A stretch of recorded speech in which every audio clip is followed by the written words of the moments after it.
कई बार हमारी जिंदगी में ऐसे भी दुख आ जाते हैं जो हमें तोड़ कर रख देते हैं, जो हमें कमज़ोर बना देते हैं। ना ही हमें कोई रास्ता दिखाई देता है और ना ही हमें किसी का साथ मिल पाता है।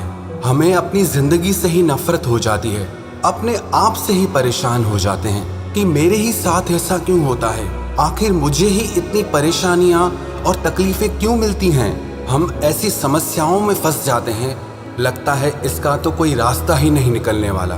कई बार जिंदगी में कोई ऐसा दुख आ जाता है जो हमारी हर खुशी को छीन लेता है, हमारी जीने की ही इच्छा को ख़त्म कर देता है।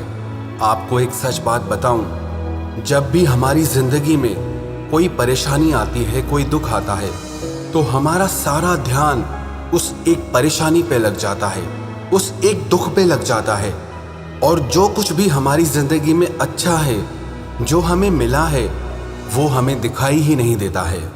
आपने कभी गौर किया, आपको जो 10 लोग प्यार करते हैं वो उतना ज़्यादा दिमाग में नहीं आते जितना एक इंसान जो आपको परेशान करता है, दुखी करता है, वो ध्यान में आता है। 10 लोगों ने आपके बारे में अच्छी बातें कही, वो आप जल्दी भूल जाते हैं, लेकिन किसी एक ने आपके लिए बहुत गलत शब्द बोल दिए, वो आप कभी भूल नहीं पाते। हमारा स्वभाव ऐसा ही है कि जिंदगी में जो कुछ भी अच्छा है उसकी तरफ ध्यान बहुत कम जाता है, और जो कुछ भी थोड़ा सा गलत है, बुरा है, उस पे हमारा ध्यान बहुत ज़्यादा जाता है। आज हम बात करेंगे ऐसी 3 कहानियों की जो आपके बुरे वक्त में, जो आपके मुश्किल वक्त में, हर तकलीफ के समय में आपको हिम्मत देंगी, आपको ताकत देंगी और आपको ज़िंदगी में आगे बढ़ने की एक प्रेरणा देंगी। सबसे पहली कहानी, एक राजा का फलों का बहुत बड़ा बगीचा था। उसमें तरह तरह के फल थे और उस बगीचे की देखरेख एक किसान अपने परिवार के साथ करता था। वो किसान हर दिन बगीचे के ताजे फल लेकर राजा के राजमहल में जाता था। एक दिन किसान ने पेड़ों पर देखा नारियल, अमरूद, बेर और अंगूर पककर तैयार हो गए हैं। किसान सोचने लगा, आज कौन सा फल महाराज के लिए लेकर जाऊं। फिर उसे लगा कि अंगूर अच्छी तरह पककर तैयार हो गए, क्यों ना आज मैं महाराज के लिए अंगूर ही लेकर जाऊं। इसीलिए उसने अंगूरों से एक टोकरी भर ली और राजा को देने के लिए निकल पड़ा। किसान राजमहल में पहुंचा। राजा किसी दूसरे ख्याल में खोया हुआ था और बहुत नाराज भी लग रहा था। किसान रोज की तरह वो मीठे रसीले अंगूरों की टोकरी राजा के सामने लेकर आया और खुद थोड़ी दूर पर बैठ गया। अब राजा उसी ख्यालों में टोकरी में से अंगूर उठाता, एक खुद खाता और एक खींचकर किसान के माथे पे निशाना बनाकर फेंकता।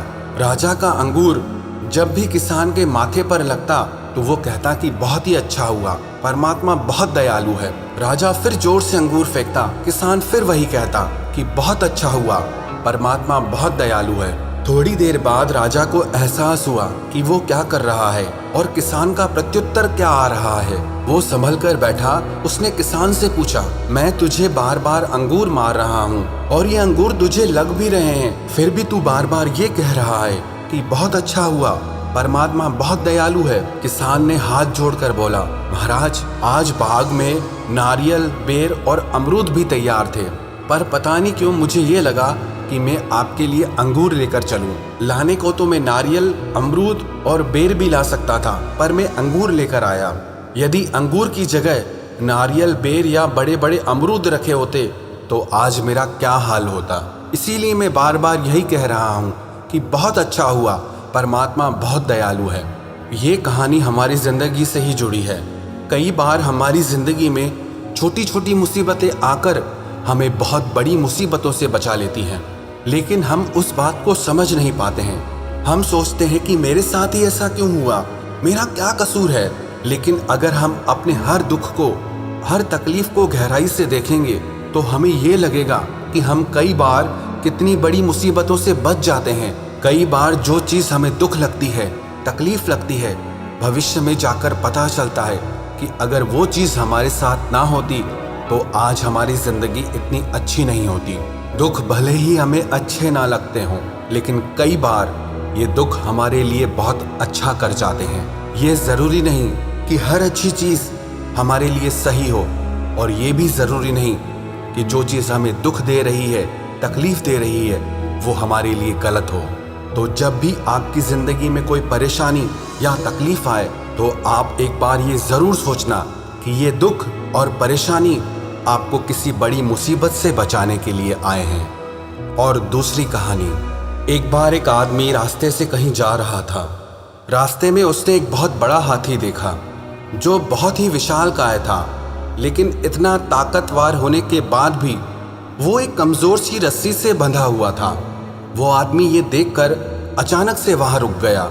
उसे देखकर वो बहुत ही आश्चर्य करने लगा कि कैसे इतना बड़ा हाथी एक कमजोर रस्सी से बंधा हुआ है, जबकि हाथी में इतनी शक्ति होती है कि वो बड़े से बड़े पेड़ों और चट्टानों को भी हिला सकता है।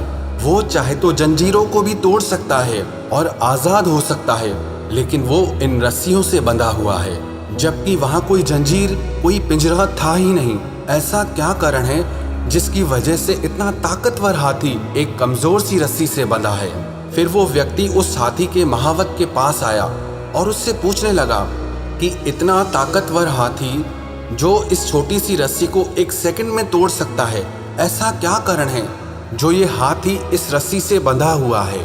उस आदमी की बात सुनकर वो महावत कहने लगा, जब ये हाथी बहुत छोटा था तब मैं इसे इसी रस्सी के सहारे बांध देता था, और उस समय ये रस्सी इतनी मजबूत थी कि इसको तोड़ पाना इसके लिए बहुत ही मुश्किल था। उस समय इसने उस रस्सी को तोड़ने की बहुत कोशिश की। इसे बहुत चोट भी लगती थी, पैरों से खून भी निकलता था, लेकिन ये रस्सी को कभी तोड़ नहीं पाता था।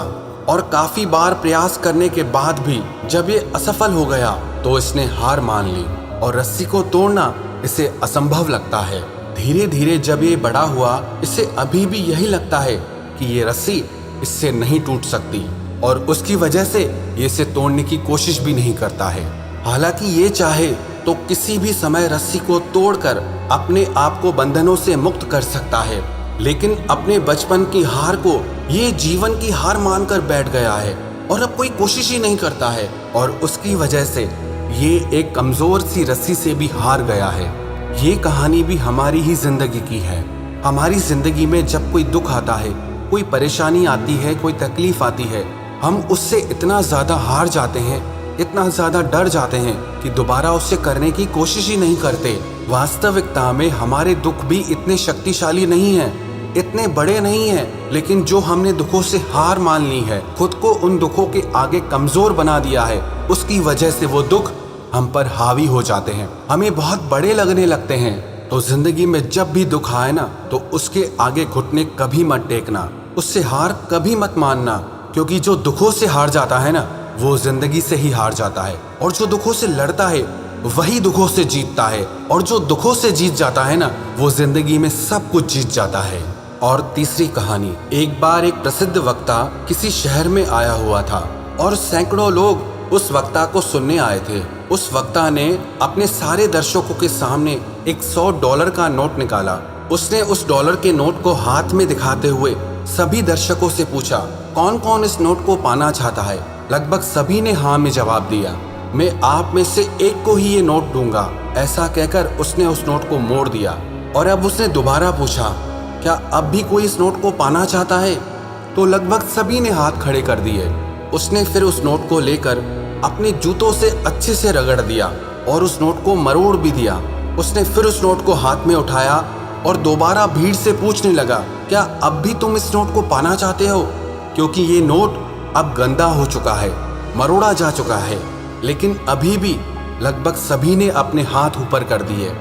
ये देखकर उस वक्ता ने भीड़ से कहा कि मैंने इस नोट के साथ पता नहीं क्या क्या किया है, लेकिन आप इसे फिर भी पाना चाहते हैं, क्योंकि इसको लाख बार क्यों न मरोड़ लो, इसकी कीमत में कोई फर्क नहीं आता है। इसकी कीमत अभी भी $100 ही है। ये कहानी भी हमारी ही जिंदगी से जुड़ी है।